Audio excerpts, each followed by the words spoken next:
Hello students, क्या आप मुझे बता सकते हैं आप जब अपने पेरेंट्स के साथ कहीं बाहर जाते हैं तो आपके पेरेंट्स को अगर उस प्लेस के बारे में पता नहीं होता तो वो क्या करते हैं?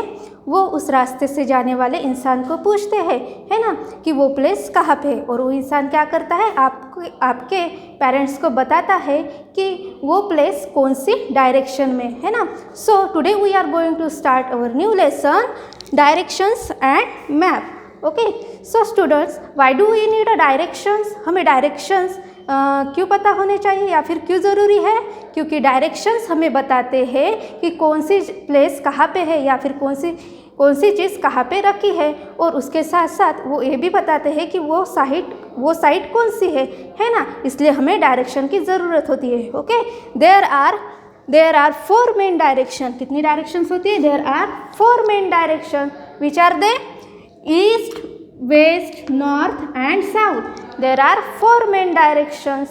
Okay, so how do we find these directions? Let's see. तो आपने देखा होगा सूरज जो है वो कौन सी डायरेक्शन से, मतलब सूरज कौन सी डायरेक्शन से निकलता है? वो एक ही डायरेक्शन से निकलता है ना। उसकी एक फिक्स डायरेक्शन होती है। Okay, the direction in which the sun rise is the east direction and the direction in which the sun set is the west direction।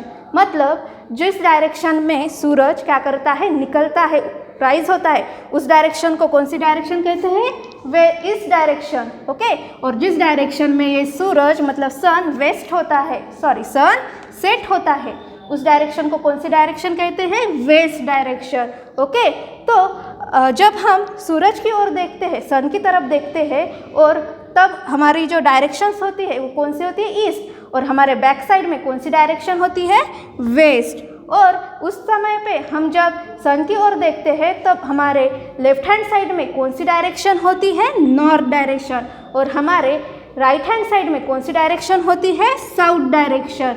Okay, तो ये ईस्ट और वेस्ट डायरेक्शन क्या होती है? अपोजिट डायरेक्शंस होती है, एक दूसरे के अपोजिट होती है। ओके, तो हम ये डायरेक्शन किससे फाइंड आउट करते हैं? सन से। क्यों? क्योंकि सन जो है वो एक फिक्स डायरेक्शन से निकलता है। या फिर ऐसा होता है क्या कि एक दिन इस डायरेक्शन से निकला और दूसरे दिन दूसरे डायरेक्शन से निकला? ऐसा होता है क्या कभी? तो नहीं, है ना। वो उसका एक फिक्स डायरेक्शन होता है और उस फिक्स डायरेक्शन से ही वो राइज होता है और सेट होता है ना। इसलिए क्या करते हैं हम? सन को यूज़ करते हैं डायरेक्शंस डिटरमाइन करने के लिए। The sun rises and set every day. That is why the sun is used to determine directions. Okay, now we see the use of direction in map. Okay, तो students, आपको पता है क्या आपके घर का भी मैप होता है, मतलब नक्शा। आपके स्कूल का भी मैप होता है और आपके कंट्रीज़ का भी मैप होता है ना। इस तरह के बहुत सारे मैप होते हैं। तो इन मैप में क्या दिए जाते हैं? डायरेक्शंस दी जाती है। ओके, तो आपके टेक्स्ट बुक में पेज नंबर 25 पे क्या दिया गया है? एक मैप दिया गया है।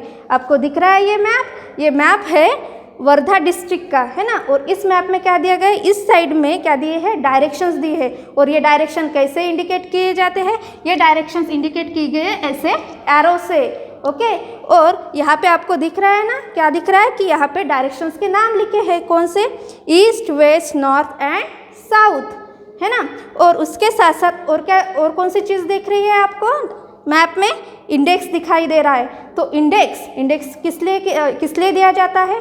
जो मैप में कोई भी पिक्चर्स या फिर कोई भी सिंबल है वो किस चीज़ के लिए इंडिकेट किया जाता है, किस चीज़ को दर्शाता है, इसलिए ये इंडेक्स दिया जाता है। और इस इंडेक्स में क्या दिया है? अभी द डिस्ट्रिक्ट बाउंड्री दी गई है जो ब्रॉड डॉटेड लाइन में है ना। तो जब भी आपको इस मैप में, मतलब ये वर्धा डिस्ट्रिक्ट के मैप में क्या दिख रहा है? बाउंड्री लाइन, मतलब जो ब्रॉड लाइन दिखाई दे रही है वो क्या है? वर्धा डिस्ट्रिक्ट की बाउंड्री लाइन है। और उसके बाद क्या दिया है? तालुका बाउंड्री। तो तालुका बाउंड्री किससे इंडिकेट की गई है? छोटे छोटे डॉटेज से, है ना। तो वो डॉट्स जहाँ भी आपको दिखाई दे रहे हैं इस मैप में वो क्या है? उस तालुका की बाउंड्री है, मतलब सीमा रेखा है। ओके स्टूडेंट्स, तो हमने क्या देखा? अभी मैप देखा, मैप में डायरेक्शंस देखे और उसके बाद इंडेक्स देखा, है ना। Now we see the district, state and country.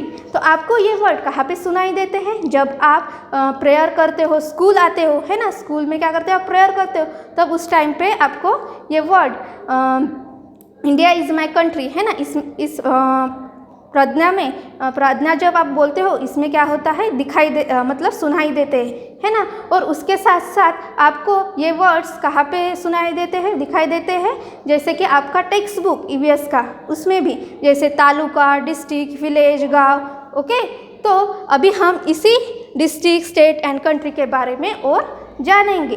Okay, तो आप कहाँ पे रहते हैं, आप कहाँ पे रहते हो, आप घर में रहते हो, घर पे रहते हो, है ना। घर कहाँ पे है, घर है लैंड के ऊपर, मतलब ज़मीन के ऊपर, है ना। तो ये ज़मीन उतनी है कि जितना आपका घर है, नहीं। तो ये ज़मीन जो है पूरे मतलब बहुत दूर तक फैली हुई है।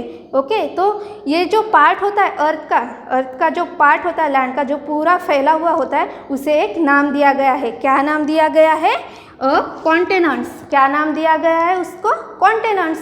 ओके, तो जो कॉन्टिनेंट्स मतलब क्या होता है, जो अर्थ के ऊपर जो ज़मीन का मतलब लैंड का पार्ट होता है, उसे क्या कहा जाता है, कॉन्टिनेंट्स। ओके, तो कॉन्टिनेंट्स मतलब क्या होता है, vast section of land on the earth is called continents. Okay, तो क्या आपको पता है जो हमारे अर्थ के ऊपर क्या है, लैंड है, और उसके साथ साथ क्या है, वाटर भी है ना। तो उस वाटर को क्या बोलते हैं हम, ओशन, है ना। ओशन में कौन सा वाटर का टेस्ट कौन सी होती है, सॉल्ट होती है, सॉल्टी वाटर होता है। तो वो भी क्या है, एक कॉन्टिनेंट्स है। ओके, तो और आपको ये भी बात पता है क्या कि जो वाटर है वो वाटर हमारे लैंड से ज़्यादा होता है। जैसे लेट्स सी, अब मैं यहाँ पे अर्थ ड्रॉ कर रही हूँ।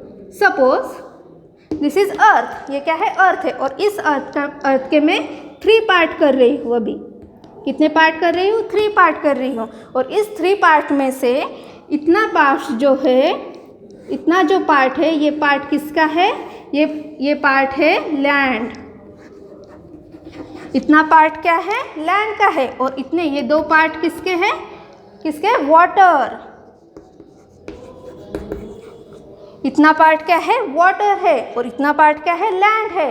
ओके, तो इससे हमें समझ में आ रहा है कि वाटर जो है वो लैंड से ज़्यादा है ना।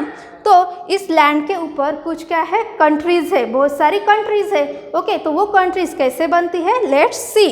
तो आपको इस यहाँ पे ब्लैक बोर्ड पे क्या दिखाई दे रहा है, ट्री दिखाई दे रहा है, ट्री का पिक्चर्स दिखाई दे रहा है ना। तो ये ट्री जो है वो जब हमने सीड डाला और उसके दूसरे ही दिन हमें इतनी बड़ी ट्री दिखाई दी क्या, नहीं। तो क्या हुआ, तो वो ट्री हमें दूसरे ही दिन मिली क्या दिखने के लिए, नहीं। तो क्या हुआ, जब हमने सॉइल में क्या डाली, सीड डाली, उसके बाद पहले क्या आता है, पहले लीव्स आते हैं, लीव्स आते हैं ना, लीव्स आते हैं। और लीव्स आने के बाद थोड़ी वो ट्री बड़ी हो जाती है और उसमें क्या आते हैं, ब्रांचेस आते हैं। और वो लीव्स मिलकर क्या बनाते हैं, ब्रांचेस बनाते हैं, स्मॉल ब्रांचेस बनाते हैं। और स्मॉल ब्रांचेस मिलकर क्या बनाते हैं, बिग ब्रांचेस। और बिग ब्रांचेस मिलकर क्या बनाते हैं, ट्रीज। क्या बनाते हैं, ट्रीज। तो इसी तरह से ये कंट्रीज, जो ये कंट्रीज है, ये कंट्रीज बनती है। जैसे कि पहले क्या बनते हैं, छोटे छोटे विलेजेस बनते हैं। और विलेजेस से क्या बनता है, विलेजेस से क्या बनते हैं, विलेजेस से बनता है तालुका। और तालुका मिलकर, छोटे छोटे तालुकास मिलकर क्या बनाते हैं, डिस्ट्रिक्ट बनाते हैं। और डिस्ट्रिक्ट्स मिलकर क्या बनाते हैं, स्टेट बनाते हैं। और स्टेट्स मिलकर क्या बनाते हैं, कंट्रीज बनाते हैं। Okay, are you understand. तो आप कौन से कंट्री में रहते हो, आपको पता है क्या, आप कौन से कंट्री में रहते हो, इंडिया, है ना। आपके टेक्स्ट बुक में पेज नंबर 27 में इंडिया का मैप दिया है, आपको दिख रहा है ना। ये मैप किससे बना है, मतलब इस मैप में आपको बहुत सारे स्टेट्स दिखाई देंगे जिससे क्या बनते हैं, कंट्रीज बनती है। ओके, तो यहाँ पे आपको इस मैप में कौन से स्टेट्स दिखाई दे रहे हैं, जैसे कि महाराष्ट्र है, मध्य प्रदेश है, उत्तर प्रदेश है ना, राजस्थान है, गुजरात है, इस तरह से बहुत सारे स्टेट्स है। ओके, और हम कौन सी स्टेट में रहते हैं, हम रहते हैं महाराष्ट्र, है ना। तो महाराष्ट्र स्टेट का जो नक्शा मतलब मैप है वो आपके टेक्स्ट बुक के पेज नंबर 26 पे है, आपको दिख रहा है। और ये इस मैप में आपको क्या दिख रहा है कि यहाँ पे बहुत सारे डिस्ट्रिक्ट्स है। क्यों, क्योंकि डिस्ट्रिक्ट्स क्या बनाते हैं, स्टेट बनाते हैं। बहुत सारे डिस्ट्रिक्ट्स मिलकर स्टेट बनाते हैं। जैसे इस मैप में है पुणे, बीड़, परभणी, यवतमाळ, वर्धा, चंद्रपुर, नागपुर, भंडारा एंड गोंदिया। ये क्या है, क्या है ये है डिस्ट्रिक्ट, है ना, ये क्या है, डिस्ट्रिक्ट्स है। ओके, तो ये डिस्ट्रिक्ट्स जो है मिलकर क्या बनाते हैं, स्टेट बनाते हैं, है ना। तो ये कौन सा स्टेट है, महाराष्ट्र स्टेट है। ओके, तो अभी हमने देखा कि ये महाराष्ट्र स्टेट है और इस स्टेट में हम कौन से डिस्ट्रिक्ट में रहते हैं, हम रहते हैं वर्धा डिस्ट्रिक्ट में। कौन से डिस्ट्रिक्ट में रहते हैं, वर्धा डिस्ट्रिक्ट में। और वर्धा डिस्ट्रिक्ट हमने अभी देखा था कि डिस्ट्रिक्ट्स कैसे बनते हैं, तालुकास मिलकर। तो आपको इस मैप में दिखाई दे रहा होगा कि यहाँ पे बहुत सारे क्या है, बहुत सारे तालुकास है और उन तालुकास से मिलकर क्या बना है, हमारा वर्धा डिस्ट्रिक्ट बना है। जैसे कि यहाँ पे आपको दिखाई दे रहा होगा समुद्रपुर, हिंगणघाट, देवरी, आरवी और ऐसे बहुत सारे क्या है, तालुकास है। इनसे मिलकर क्या बना है, ये क्या बना है, ये डिस्ट्रिक्ट बना है। ओके, तो आपने अभी देखा कि डिस्ट्रिक्ट जो है तालुका से मिलकर बनता है और तालुका किससे मिलकर बनता है, विलेजेस से। ओके, तो ये कंट्री किससे बनती है, कंट्री बनती है विलेजेस, तालुका, डिस्ट्रिक्ट, स्टेट, इन सब से मिलकर क्या बनती है, कंट्री बनती है। ओके स्टूडेंट्स, तो आज के लेसन में हमने क्या सीखा, क्या क्या देखा कि मेन डायरेक्शंस कितनी होती है, मेन डायरेक्शंस कितनी होती है, 4 होती है। कौन सी, east, west, north and south. ये क्या है ये मेन डायरेक्शंस है। और इन डायरेक्शंस को हम कैसे फाइंड आउट करते हैं, सन की मदद से हम क्या करते हैं, इस डायरेक्शंस को फाइंड आउट करते हैं। और ये फाइंड आउट कैसे करते हैं, जब हम सन की तरफ देखते हैं तो वो डायरेक्शंस कौन सी होती है, ईस्ट, और बैक साइड में कौन सी होती है, वेस्ट, और लेफ्ट हैंड साइड में होती है north and right hand side में होती है साउथ। ओके, उसके बाद हमने देखा कि use of direction in map, मतलब मैप में डायरेक्शन का कैसे यूज़ किया जाता है और मैप को हम कैसे रीड करते हैं। जब हम मैप को रीड करते हैं तब हमें क्या करना चाहिए, उस मैप को ज़मीन के ऊपर रखकर जिस डायरेक्शन में सूरज उगता है, मतलब राइज होता है, वो इस डायरेक्शन होती है, वो इस डायरेक्शन और आपके इस मैप की इस डायरेक्शन को क्या करना पड़ता है, इस तरह से मैच करना पड़ता है। और फिर आप क्या कर सकते हो, आप उस मैप को रीड कर सकते हो, वहाँ पे कौन से प्लेसेस कौन सी डायरेक्शन में है, ये आप अच्छे से रीड कर पाते हो। ओके, उसके बाद हमने देखा डिस्ट्रिक्ट, स्टेट एंड कंट्रीज़, है ना। तो डिस्ट्रिक्ट, स्टेट एंड कंट्रीज़ कैसे बनते हैं, ये हमने यहाँ पे मतलब इस पार्ट में देखा। और उसके साथ साथ हमने देखा कि कॉन्टिनेंट्स क्या होता है, कॉन्टिनेंट्स क्या होता है, जो लैंड होती है, उस लैंड का वास्ट सेक्शन, मतलब बहुत बड़ी लैंड होती है अर्थ के ऊपर, उस लैंड को क्या कहते हैं, कॉन्टिनेंट्स। ओके, और इसमें क्या आता है, वाटर भी आता है, वाटर। जैसे हमने यहाँ पे देखा कि लैंड क्या है, लैंड जो अगर हम यहाँ पे ये अर्थ माने सपोज, तो क्या है, ये 1 पार्ट का किसका है, लैंड होती है, और ये 2 पार्ट में क्या है, वाटर है। ओके स्टूडेंट्स, तो आज हमने ये सब सीखा इस लेसन में। कौन से लेसन में, डायरेक्शन एंड मैप। तो अब आपको जो मैंने पिक्चर्स दिखाए है ना, आपके टेक्स्ट बुक के 25, 26 और 27 पेज नंबर पे जो भी मैप है उसके नीचे क्या है, कुछ क्वेश्चन है, उस क्वेश्चन को आपको रीड करना है और सॉल्व करना है। Okay students, thank you.